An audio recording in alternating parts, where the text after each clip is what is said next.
Okay, everyone, it's Wednesday the 31st, and another clip by Thomas Sowell on the hidden truth behind the end of slavery. So, this is a final clip to finalize the information I'm bringing. Again, I hope you enjoy the content.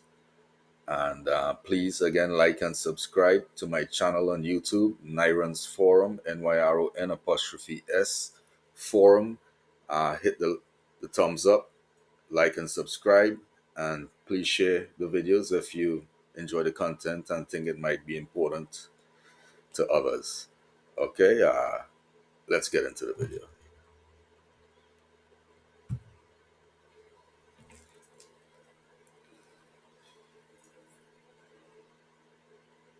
Slavery was destroyed within the United States at staggering costs in blood and treasure. But the struggle was over within a few ghastly years of warfare. Nevertheless, the Civil War was the bloodiest war ever fought in the Western Hemisphere, and more Americans were killed in that war than in any other war in the country's history. But this was a highly atypical, indeed unique, way to end slavery. In most of the rest of the world, unremitting efforts to destroy the institution of slavery went on for more than a century, on 1,000 shifting fronts, and in the face of determined and ingenious efforts to continue the trade in human beings.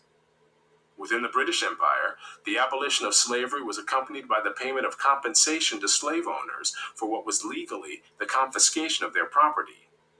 This cost the British government £20 million, a huge sum in the 19th century, about 5% of the nation's annual output. A similar plan to have the federal government of the United States buy up the slaves and then set them free was proposed in Congress, but was never implemented. The costs of emancipating the millions of slaves in the United States would have been more than half the annual national output, but still less than the economic costs of the Civil War.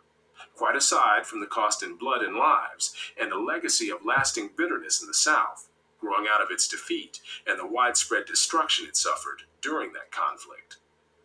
While the British could simply abolish slavery in their Western Hemisphere colonies, they faced a more daunting and longer-lasting task of patrolling the Atlantic off the coast of Africa, in order to prevent slave ships of various nationalities from continuing to supply slaves illegally. Even during the Napoleonic Wars, Britain continued to keep some of its warships on patrol off West Africa. Moreover, such patrols likewise tried to interdict the shipments of slaves from East Africa through the Indian Ocean, the Red Sea, and the Persian Gulf. Brazil capitulated to British demands that it end its slave trade after being publicly humiliated by British warships that seized and destroyed slave ships within Brazil's own waters. In 1873, two British cruisers appeared off the coast of Zanzibar and threatened to blockade the island unless the slave market there shut down. It was shut down. It would be hard to think of any other crusade pursued so relentlessly for so long by any nation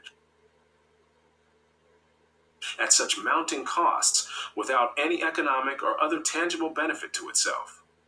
These costs included bribes paid to Spain and Portugal to get their cooperation with the effort to stop the international slave trade, and the costs of maintaining naval patrols and of resettling freed slaves, not to mention dangerous frictions with France and the United States, among other countries. Captains of British warships who detained vessels suspected of carrying slaves were legally liable if those vessels turned out to have no slaves on board. The human costs were also large. The heavy drain, physical and mental, in keeping squadrons on the East African coast was reflected in the loss of 282 officers and men in the 10 years 1875 to 1885. And this did not include those invalidated home. Naval personnel, racked by fever, sunstroke, and dysentery, were forced to retire prematurely and live on a small pittance. The cost of upkeep of the squadron over the 20 years prior to 1890 was estimated at 4 million sterling, and this did not take into account the large amount of work imposed on consular and judicial staff at Zanzibar in trying cases and dealing with reports, etc. Even so, the results were slow in coming. More streamlined slave ships were designed, in hopes of being able to outrun the ships of the Royal Navy in the Atlantic. Nevertheless, the dogged persistence of the British eventually reduced the shipment of slaves across the Atlantic and across the waters of the Islamic world. Although the French flag was for many years widely used as protection from the boarding of ships on the high seas by the British Navy, even by slave traders who were neither French nor authorized to fly the French flag. Eventually, France itself turned against slavery, outlawed the institution, and sent some of its own warships to patrol the Atlantic off the coast of Africa to intercept and deter the shipment of slaves to the Western Hemisphere. The American flag was likewise so used, and the United States, like France, eventually turned against the slave trade and sent warships to join the Atlantic patrols to interdict slave shipments.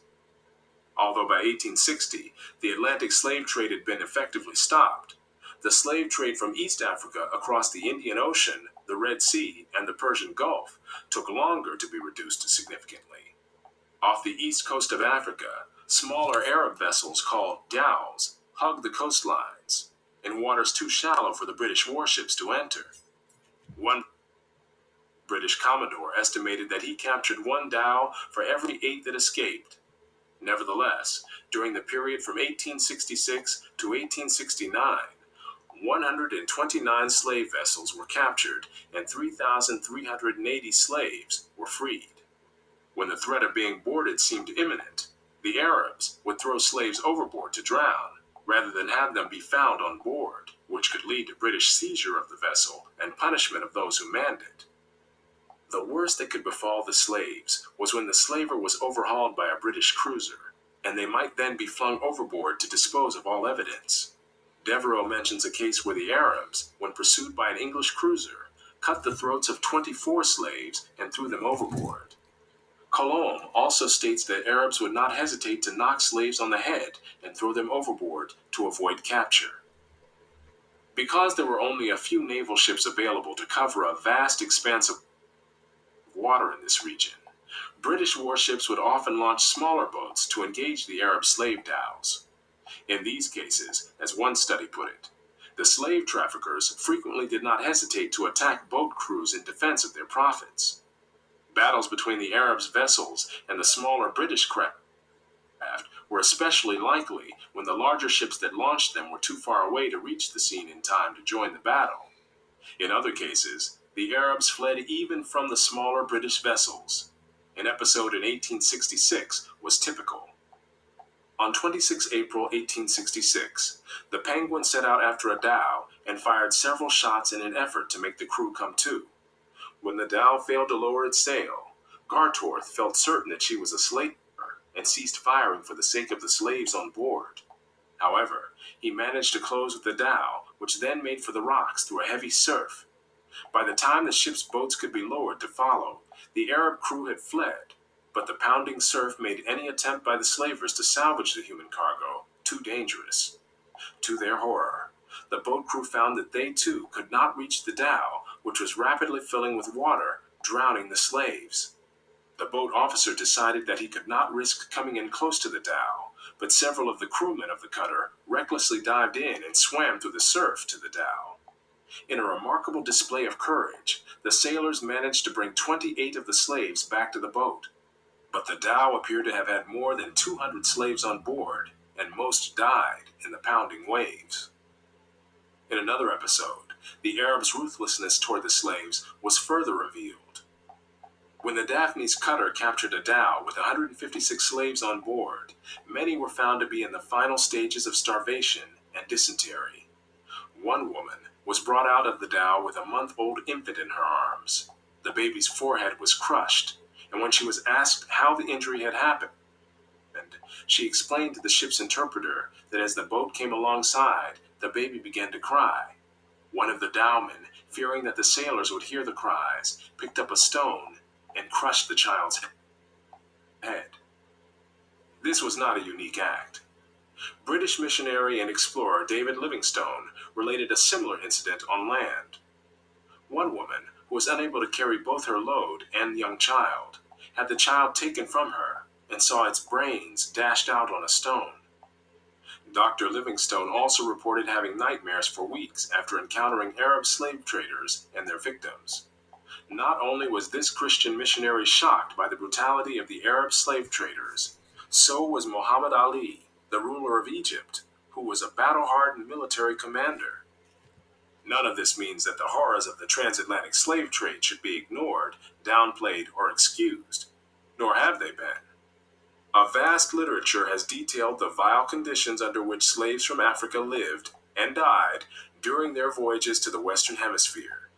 But the much less publicized slave trade to the Islamic countries had even higher mortality rates en route, as well as involving larger numbers of people over the centuries, even though the Atlantic slave trade had higher peaks while it lasted.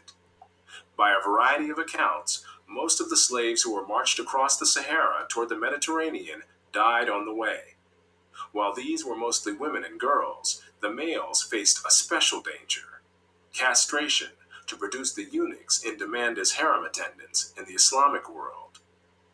Because castration was forbidden by Islamic law, the operation tended to be performed, usually crudely, in the hinterlands, before the slave caravans reached places within the effective control of the Ottoman Empire. The great majority of those operated on died as a result. But the price of eunuchs was so much higher than the price of other slaves that the practice was still profitable on net balance. The British Governor General of the Sudan, C.G. Gordon, estimated that between 1875 and 1879, from 80,000 to 100,000 slaves were exported through his region. General Gordon imposed the death penalty on those convicted of castrating slave men to market them as eunuchs. His attempt to stamp out slave trading in the Sudan cost him his own life as an opposing army, raised and led by Muhammad Mahad, defeated his troops at Khartoum in 1885 and killed Gordon, after which the slave trade flourished again. British control in the region was firmly re-established in 1898 by the crushing victory of troops led by Lord Kitchener at Omdurman, and including a young officer named Winston Churchill. On the issue of slavery, it was essentially Western civilization against the world. At the time, Western civilization had the power to prevail against all other civilizations. That is how and why slavery was destroyed as an institution in almost the whole world. But it did not happen all at once, or even within a few decades. When the British finally stamped out slavery in Tanganyika in 1922, it was more than half a century after the Emancipation Proclamation in the United States, and vestiges of slavery still survived in parts of Africa into the 21st century.